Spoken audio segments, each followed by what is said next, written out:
मानव इतिहास में कई आधुनिक सभ्यताएं रही हैं जिन्होंने अपने अपने दौर में न सिर्फ अहम निर्माण कार्य किए थे बल्कि जीवन व्यतीत करने के लिए बेहतरीन तरीकों को भी खोज निकाला था।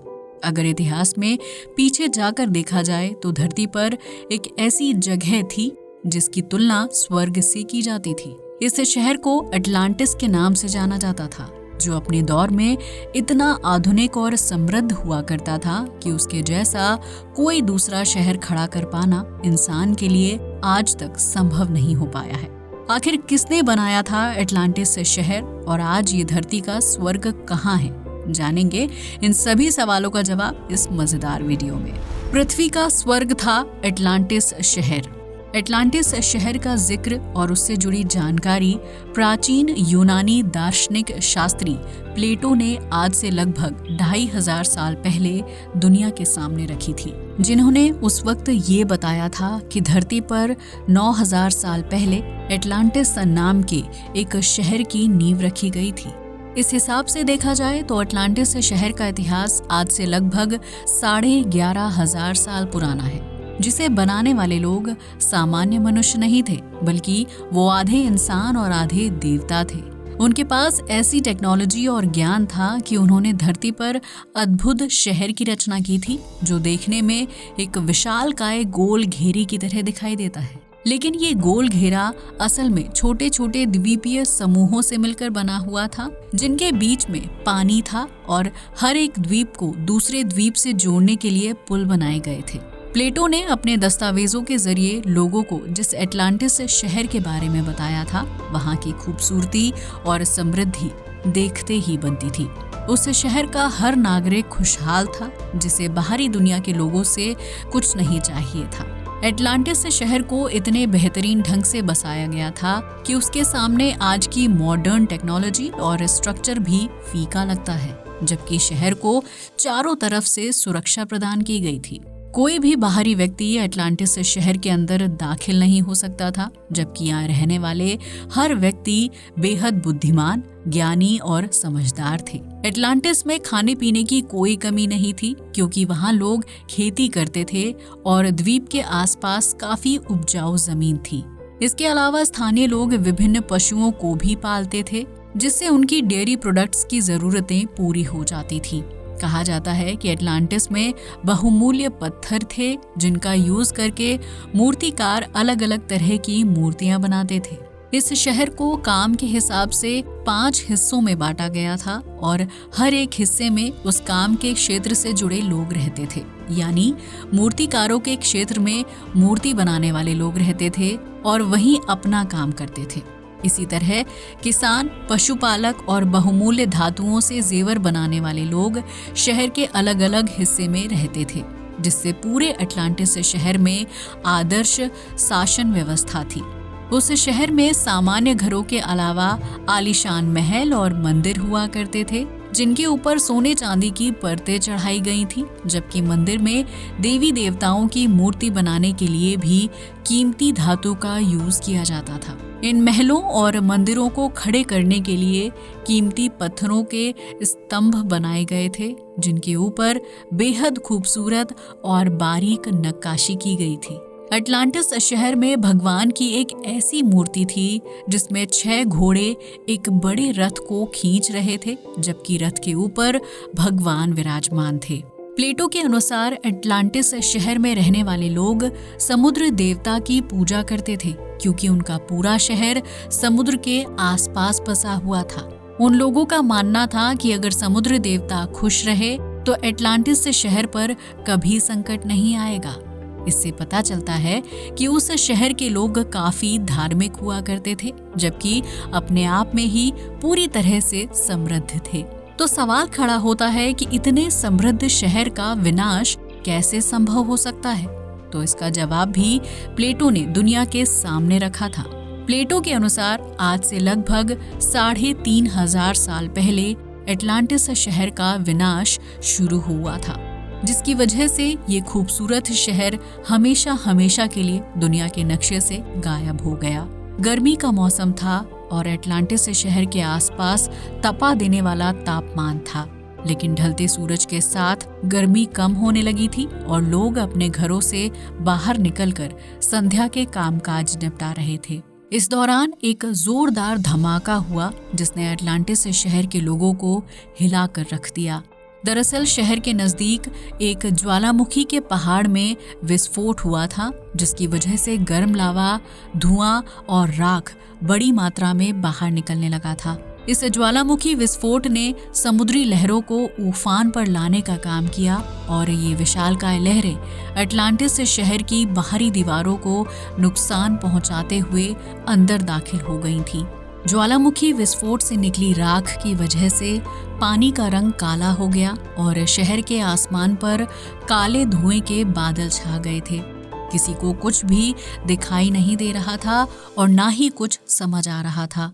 इस बीच ज्वालामुखी विस्फोट से निकलने वाली गर्म चट्टानें अटलांटिस शहर के अलग अलग हिस्सों में गिरने लगी, जिसे देखकर ऐसा लग रहा था कि मानो काले बादल गर्म चट्टानों की बारिश कर रहे हैं। प्लेटो बताते हैं कि वो धमाका बिल्कुल भी सामान्य नहीं था, बल्कि उसका असर और आवाज 500 से 1000 एटम बम के एक साथ फटने जैसा साबित हुआ था। उस विस्फोट और समुद्र की ऊंची ऊंची लहरों ने अटलांटिस शहर को इतना नुकसान पहुंचाया था कि उसकी खूबसूरती चंद ही मिनटों में बर्बाद हो गई थी, जबकि पूरा शहर राख और लाशों के ढेर में बदल गया था। लेकिन समुद्र की लहरें अभी भी शांत नहीं हुई थीं और उन्होंने धीरे धीरे अटलांटिस शहर को निगलना शुरू कर दिया था। इस तरह धरती से एक आधुनिक शहर और सभ्यता का नामो निशान मिट गया था। प्लेटो ने अटलांटिस शहर को धरती का स्वर्ग बताया था, जो दिखने में इतना खूबसूरत और आधुनिक लगता था कि उसका किसी भी तरह से मुकाबला नहीं किया जा सकता है। लेकिन इसके साथ ही प्लेटो ने अटलांटिस शहर की तबाही के बीच प्राकृतिक आपदा को जिम्मेदार नहीं ठहराया था, बल्कि उनका कहना था कि ज्वालामुखी विस्फोट और समुद्र की लहरों के ऊंचे उठने के पीछे स्थानीय नागरिकों और शहर के राजा का हाथ था। प्लेटो का मानना है कि दूसरे हर राज्य की तरह ही अटलांटिस के राजा और नागरिकों को अपनी सुख समृद्धि को बढ़ाने का लालच हो गया था, जिसकी वजह से उन्होंने शहर के आसपास जमीन पर कब्जा करना शुरू कर दिया था। इसके लिए अटलांटिस के राजा और सेना को दूसरे लोगों का खून बहाना पड़ा था, जिससे उनके साम्राज्य का तो विस्तार हो गया था, लेकिन समुद्र के देवता उनसे नाराज हो गए थे। प्लेटो के अनुसार देवता ने अपना गुस्सा व्यक्त करने और अटलांटिस के लोगों को सजा देने के लिए तूफान, बाढ़ और ज्वालामुखी विस्फोट जैसी प्राकृतिक आपदा को पैदा किया था, जिसकी चपेट में आने से एक समृद्ध शहर और आधुनिक सभ्यता का अंत हो गया था। हालांकि ऐसा नहीं है कि अटलांटिस के लोगों ने पहले कभी प्राकृतिक आपदा का सामना नहीं किया था, बल्कि उन्हें समय समय पर बाढ़ और भूकंप जैसी परेशानियों का सामना करना पड़ता था। लेकिन वो लोग खुद में काफी समृद्ध और आधुनिक थे, इसलिए हल्की फुल्की प्राकृतिक आपदा उनके घरों और शहर को खास नुकसान नहीं पहुंचा पाती थी। अटलांटिस के नागरिकों को लगा था कि उनका शहर इतना आधुनिक और समृद्ध है कि प्राकृतिक आपदा की वजह से उन्हें नुकसान नहीं पहुंच सकता है। बाकी वो अपने देवता को खुश रखने के लिए बड़ी बड़ी पूजा और अनुष्ठान किया करते थे। प्लेटो ने अटलांटिस के तबाह हो जाने के पीछे देवताओं के क्रोध को अहम बताया था, लेकिन उनके इसी दावे की वजह से कई लोग अटलांटिस की मौजूदगी पर सवाल खड़े करते हैं। इन लोगों का कहना है कि किसी भी सभ्यता का रातों रात खत्म हो जाना आसान नहीं है, जबकि उससे जुड़ा कोई खास सबूत भी वैज्ञानिकों को अब तक नहीं मिल पाया है। प्लेटो के अनुसार अटलांटिस को काफी समृद्ध और आधुनिकता के साथ बसाया गया था, तो क्या उस शहर में सुरक्षा इंतजाम नहीं किए थे? और अगर समुद्र की लहरें शहर की दीवारों को तोड़ते हुए आगे चली गईं और समुद्र ने शहर को अपने अंदर समेट लिया, तो अटलांटिस सबसे समृद्ध और आधुनिक कैसे हो सकता है? कुछ लोगों का मानना है कि हो सकता है कि इतिहास में धरती पर अटलांटिस जैसा समृद्ध शहर रहा होगा, लेकिन उसकी तबाही के बीच देवताओं का क्रोध या गुस्सा जिम्मेदार नहीं होगा। जाहिर सी बात है कि समुद्र के नजदीक बसे शहरों और लोगों को तूफान और ज्वालामुखी विस्फोट जैसी समस्याओं का सामना करना पड़ता है, जो कभी कभी इतना भयानक रूप ले लेती हैं कि उससे शहर के शहर तबाह हो जाते हैं। कई लोगों का मानना है कि अटलांटिस से शहर को आधे इंसान और आधे देवताओं ने नहीं बसाया था, बल्कि उस शहर को एलियंस ने बसाया था। उस वक्त एलियंस ही इतने समृद्ध और बुद्धिमान हो सकते हैं जो खास तरह के स्ट्रक्चर को तैयार करके अपनी बस्ती बसा सकते हैं। अटलांटिस था या नहीं, इस सवाल का जवाब तलाश करने के लिए दुनिया भर के वैज्ञानिक समुद्र के अंदर उसके अवशेष तलाश करने की कोशिश कर रहे हैं, क्योंकि प्लेटो के अनुसार भूकंप, ज्वालामुखी और समुद्री लहरों को ना झेल पाने की वजह से पूरा का पूरा अटलांटिस शहर पानी के अंदर डूब गया था। वैज्ञानिकों का ये मानना है कि अगर प्लेटो की बात सच है तो समुद्र के अंदर उस प्राचीन शहर के अवशेष होंगे, लेकिन अब तक वैज्ञानिकों को अटलांटिस शहर को खोजने में कामयाबी नहीं मिल पाई है, क्योंकि इस शहर से जुड़ी जानकारी को दुनिया के सामने रखने वाले प्लेटो ने साफ तौर पर ये नहीं बताया था कि दुनिया के नक्शे पर अटलांटिस किस जगह था और किस महाद्वीप का हिस्सा था। इतने विशालकाय समुद्र में अटलांटिस के अवशेषों को खोज निकालना घास के ढेर में सुई खोजने जैसा है। इतना ही नहीं, वैज्ञानिक ये भी नहीं जानते हैं कि असल में अटलांटिस कैसा था और उसे बनाने के लिए किस तरह के पत्थरों का इस्तेमाल किया गया था। अगर समुद्र में कोई विशालकाय प्राचीन स्ट्रक्चर खोजा भी जाता है तो वो अटलांटिस से ताल्लुक रखता है या नहीं, इस बात का पता लगा पाना वैज्ञानिकों के लिए बहुत मुश्किल हो जाएगा।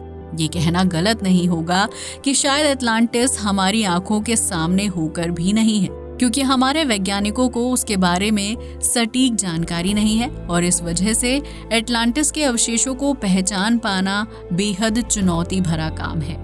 लेकिन वैज्ञानिक ये उम्मीद जताते हैं कि अगर इतिहास में इस तरह का कोई आधुनिक शहर सच में था तो एक न एक दिन उसे ढूंढने में सफलता जरूर मिलेगी और ये पता चल जाएगा कि अटलांटिस धरती का स्वर्ग था या नहीं और उसकी तबाही की कहानी कितनी सच है।